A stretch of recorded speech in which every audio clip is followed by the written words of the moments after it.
It's amazing. I mean, I got cast when I was, wow, I'm really emotional. I got cast when I was 18. Wow. This is why we love Spider-Man! This is why!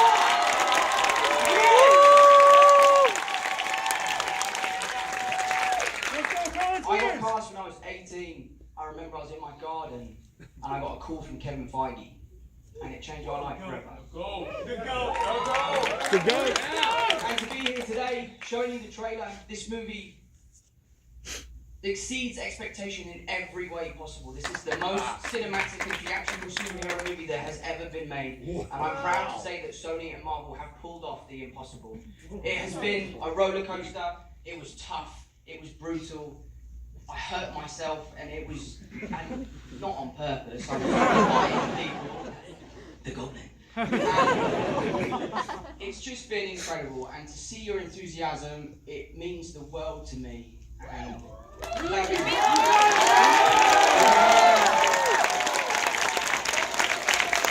this trailer, this is the culmination of the whole trilogy, and it launches a whole possibility zeitgeist shift. What's it like to watch the trailer for you having lived it?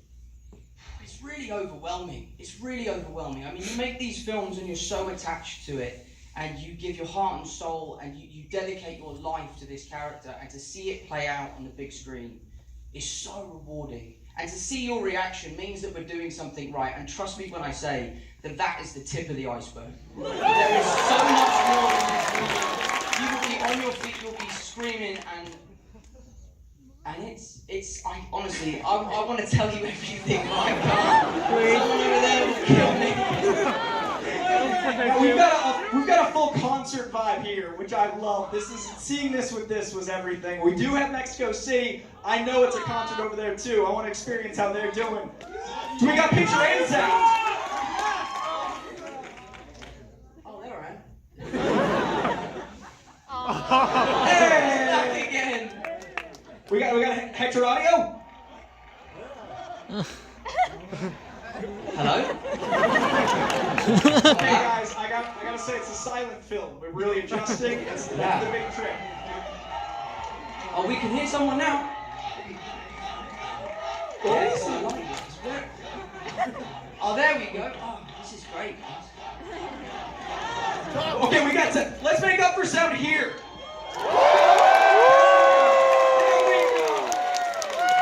Okay, now I have some questions from fans both here and in Mexico City. We're gonna start in Mexico City. Okay. I'm gonna follow your lead. Let's stand or sit. I understand. I'm feeling the energy. It feels weird to sit. I can't sit. I'm so excited. Okay, we're gonna start. If Mexico City can hear me, we're gonna start with Ileana Pina Ramirez. Can we get a hello from Ileana? Conceptually, maybe. We got dreams. I'm gonna ask it anyway. Hopefully she can say hi. I love this question. What are you hoping to teach young Marvel fans through your character?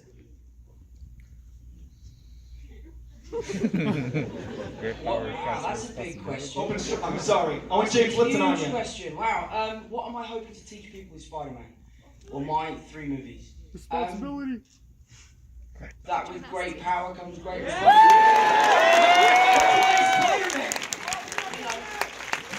The world's changing. Everyone has a voice, and we have a responsibility to do the right thing and help out our neighbour and look after one another. And that's exactly what Spider-Man stands for. So, with great power comes great responsibility. Yeah. All right, we've got another one in Mexico City from Jurgen Rocha Anvia, who asks, what has been your favorite villain to go face-to-face with in the entire Marvel Cinematic Universe? Another easy question. Softball's first. The problem is they're all my friends. I think my favorite has to be Alfred Molina. Yeah. Working with him on this film was so fun because he was so blown away by the improvement with all the technological advancements that filmmaking has made. You know, back in the day, I think it was 2002 when he made his Spider-Man movie. 2004, thank you. This is You're the hired. This is the room. They the arms that he used to have were puppeteered by 4 different people, and nowadays, obviously, we don't do that anymore because it's very time-consuming, so it's all done with CG. And watching him be very free as Doc Ock was really kind of rewarding, because back in the day, if he wanted to go over here, he'd have to tell 4 different people, guys, I'm going to step over here, and then you follow me, and then you get this one to do that. So to see him kind of have the freedom to bring Doc Ock back to life in a new way was amazing. But then also, Fred is one of the greatest people I've ever worked with. He was on this thing called a toothpick rig, which is like it's like a long crane. On one end is counterbalance weights, and on the other end is a platform. And Fred would stand on that platform, and then they would push him through the set, and it would simulate the legs carrying him. But what was funny is that he didn't have control over where he went. So we'd be fighting each other. I'd be like webbing him, and he'd be hitting me with his arms. It looks ridiculous on the day. It's not cool at all. And they go, cut. And he'd be like, so Tom, tell me how's your weekend, what you've been up to, so. And then all of a sudden, he would just sort of take off like this. And he'd continue talking to me, but he'd be like, I'm sorry, dear boy, I've got to go over here. I'm trying to reset. So for me, working with Fred was a real honour. And I think I can say this now because he's in the trailer, but Willem Dafoe. I remember my first rehearsal. I was with Harry, and we went to the soundstage. And I can talk about this, right? He's in the trailer. Okay. And There's a collective. My whole body just went, oh, I'm gonna die. We're standing. But the first rehearsal I had with him was pretty surreal. It was pretty surreal for reasons I can't really talk about because I want you to experience it in the theatre. But it was pretty incredible, and he's a wonderful guy, and he put me to shame. You should see how good at yoga he is, man. Like, I'm supposed to be Spider-Man, I'm supposed to be really flexible and all this sort of stuff. We would do scenes, and the next morning I could hardly get out of bed, and this guy sprung out of bed. Not that we were sleeping in the same bed. He would tell me stories about it later. But he was amazing. He was wonderful. It's like goblin syrup, man. Yeah, he's incredible. Now, as someone who grew up in this world, what was it like meeting Dafoe for the first time, Lena for the first time, just you as an individual? What was that like? How do you process that? Yeah, it was actually a funny story when I met Willem for the first time, because obviously at that time, all of the villains in the film, it was a huge secret that they were in the film. So they would walk around set with these cloaks on. And naturally, you know, these guys were very excited to be coming back and bringing these roles back to life, that they came to set a week before they started shooting to just see what it was like, meet John, meet myself, hang out on set and have a good time. And I just sort of bumped into this guy in a cloak and was like, watch out, mate. And he took his hood off, and I almost like got really scared. I was like, oh shit, the goblin's here. But he was lovely, he was really wonderful, and a real joy to work with. There's a story that I would love to tell, but I just cannot tell yet. But I will do, and you will hear it one day. It's very exciting, but it was incredible. It was mind-blowing. Remember this moment, we'll call in that story. Be like, that was the one. Oh, you'll hear it. All right, we're going to go to our LA audience here. We've got, I love this. This is from Liz, who very specifically said, from New York, but visiting LA. And I feel like that's a Spider-Man moment. Like, you're like, by the way, I'm from the land of Spidey. All right, we've got, if you could choose one scene from playing Peter Parker to reshoot and experience again, what would you choose? I can't talk about it. Genuinely, there's one scene, well, there's 2 scenes in this film. Well, there's 3 scenes. There's 3 scenes. And I would do anything to go back and reshoot them. They're perfect and they don't need to be reshot. But the experience on the day of being there, this true moment in cinematic history is about to come true, and we were there on the day making it happen. Does it involve the symbiotes? And it was crazy. Is it about Andrew and Toby? I would love to tell you because honestly, yeah, you would love. Look, I've got some people saying no. Do you want to know? I'll tell you only. Okay, me too. Me too. But it was amazing, and I really think you guys will be proud of what John Watts and what Kevin Feige and Amy Pascal and Tom Mossman and all of our producers have put together and managed to accomplish. Because honestly, when they first pitched me the movie, I was like, that's never going to work. There's no way you're going to be able to get that done. And they did an amazing job. I gotta say, lifelong Spider-Man fan, to see your reverence for this room, to see your emotion about this experience, and to hear this moment, Those days on set, did it feel like, was there a palpable historic moment? Did you feel that on the day as well as reflecting on it here? Yeah, it actually took everyone involved a while to get over what was happening. It was mental. I don't want to know, so I'm gonna wait, but I'll remember this moment. All right, we've got one in LA from Francis Dominic asking, what is your most surreal moment while filming? Maybe one you can share. I hate doing press for these movies. It's a nightmare. The most surreal experience from the first two. We'll go there, it's safe. Oh, well, I can Now talk about those all day long. Blu-ray. Let me try and think about this one. I can talk about this so much. I think one for me, and your guys are going to be like, oh, we've heard this story.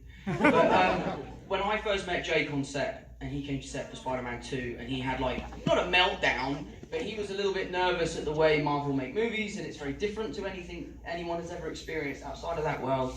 And I remember looking up to one of my idols.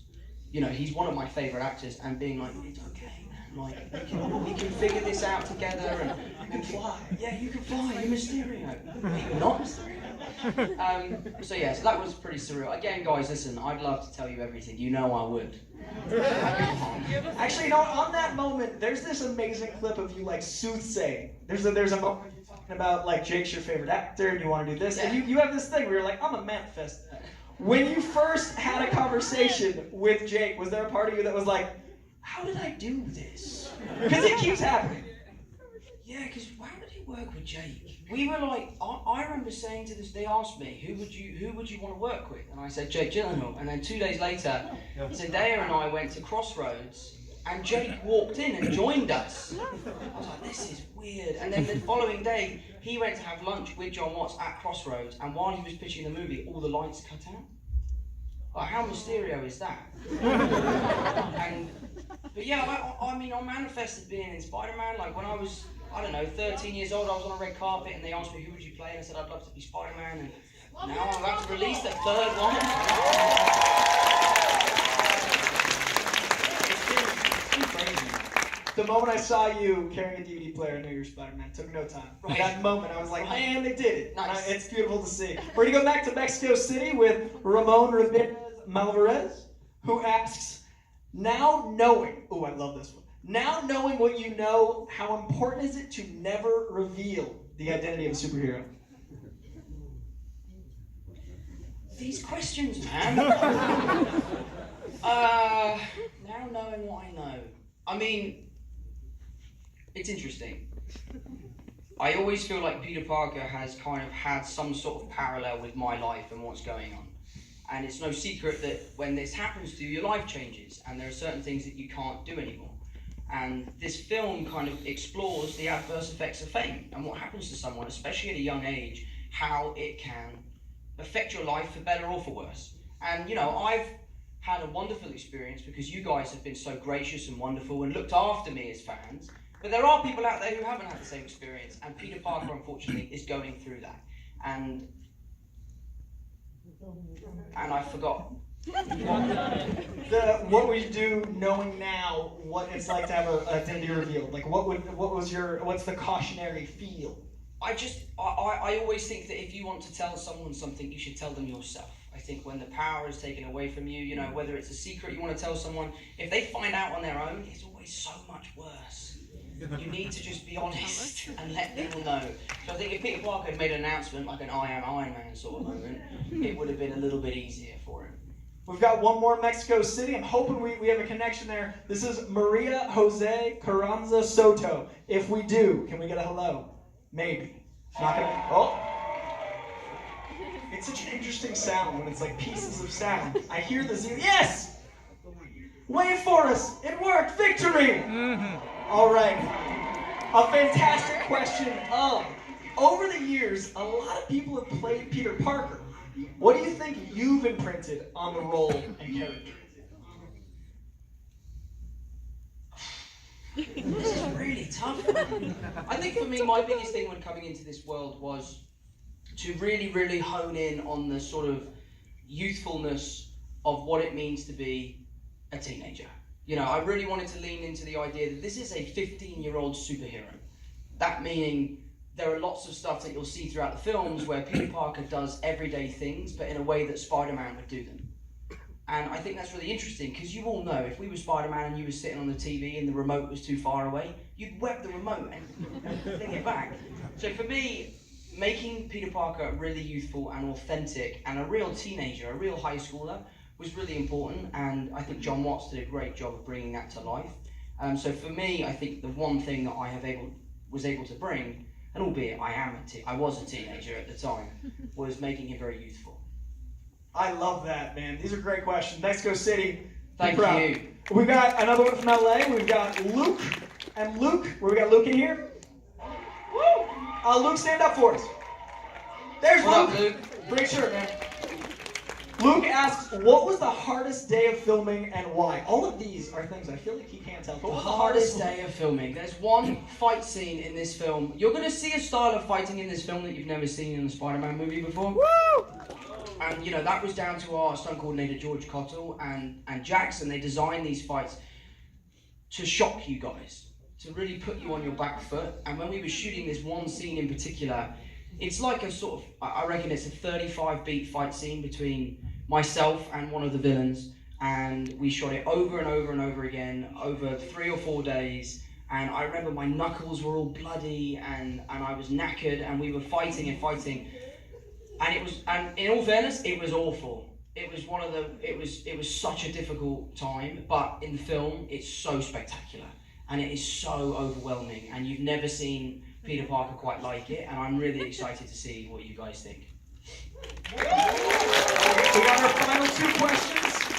And one's from me, because I've always wanted to know. But our last one here from LA, we've got Taya. Taya, stand up for us. All right. Yeah. Hi, Ty. All right, I love this question. What is your favorite characteristic of Spider-Man? Peter Parker. I know that doesn't make sense, but it does. Spider-Man's biggest superpower is Peter Parker, and that's because of his humility. That's what sets him apart from the rest, is that he's unable to not do the right thing. And for me, as an actor, bringing that to life has been so fun, because it's sometimes incredibly frustrating. Sometimes I read these scripts or I perform these scenes, and I just want Peter Parker to be selfish just one time, because he always puts everybody else first, and therefore he kind of shits on himself. So for me, it's his humility, and therefore Peter Parker.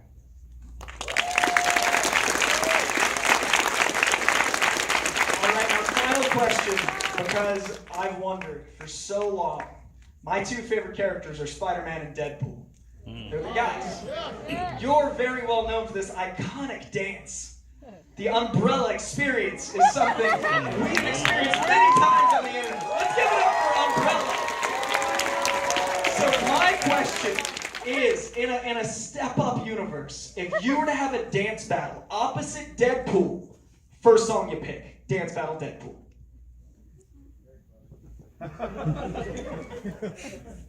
What do you reckon? Yeah.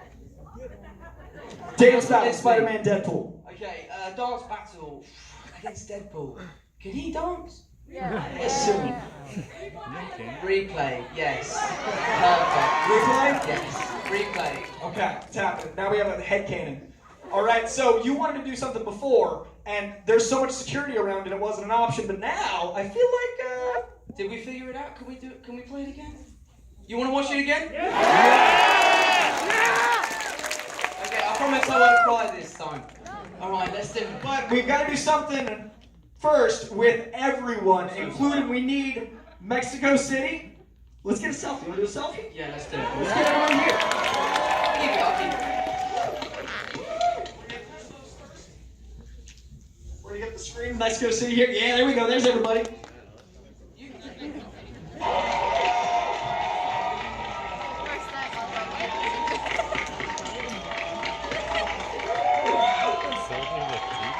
Thank you guys. Thank you everyone in Mexico. I appreciate it. I'm sorry I can't be there. All right, now there's some people right here. Mexico City, please give it up. We're gonna say bye to Mexico City's feed. You guys have been amazing. Thank you so much. Thank you guys.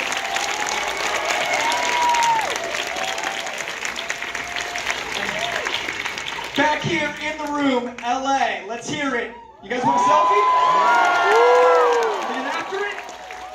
All right. Harry's gonna take it.